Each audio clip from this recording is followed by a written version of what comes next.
So, Becca Martenson, thank you very much for joining me here with some of the questions from my readers. My pleasure. And now we will talk about more the psychological and social dimensions of what lies ahead. It's been such a pleasure for me to see how the both of you work in a team, and you so much match each other in describing what we can do for the future. Yeah. And then you have also mentioned that, like in every couple, there's always one of you who is the first person out there, and this can create a lot of stress, of course, in the relation, because so much is at stake. Yeah, we began in more of a stressful position when Chris first came into this material and was really trying to convince me very strongly that I needed to pay attention to this. And I just thought it was a phase he was going through, and was going to ignore him for a period of time. But it was when his tone of voice changed. There was a gravity, there was a seriousness, and he was also less intense about attempting to get me to see his position. And these things really helped me shift and open myself up and receive what he wanted to say. So I really recommend, when people are trying to talk to others about this material, that when you approach someone with a lot of intensity, a lot of emotional intensity, like you have to listen to this, you must understand, it tends to be more put-offing, and people tend to back away slowly from others that are emphatic and highly emotional. So the more that people can be reasoned in their description in talking to others, it really helps. Another thing is that we've found over the years that the less you try to convince, like, I must have you see my position, the more effective you'll be, because it really allows people to step into it if they choose.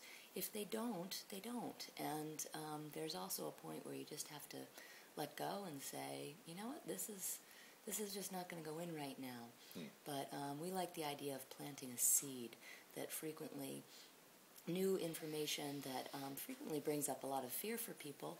Naturally, people will resist, especially in the beginning. So we plant the seed and then step away and let the sun and the rain do their business. And at the time that it's right for that individual, perhaps that seed will grow. And then the politicians, the corporate world, how to reach them. I mean, there is an awareness, but then again, not really about this kind of change. How can we convince them? Because we're in a hurry. Yeah, we are in a hurry.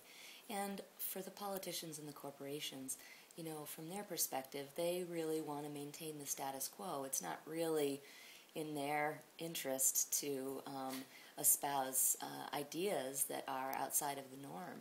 And so, for our position, we literally like to focus on personal networking and working at the grassroots level, making connections yourself with your neighbors, with your family, with your friends.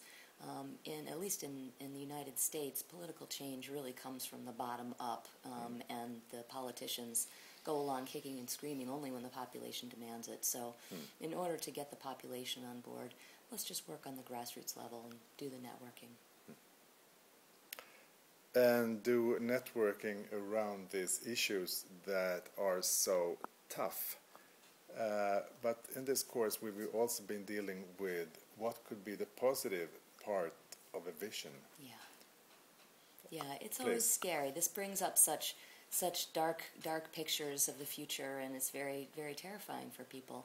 But we also like to emphasize, well, what happens when life becomes simpler, when we have more time to be in relationship with each other, to be in relationship with the natural world, to make music together, to plant food together, to feel more connected to things that are important in life, perhaps less connected to things that are common now, but getting back to perhaps more old-fashioned ways of being in relationship with each other and building community.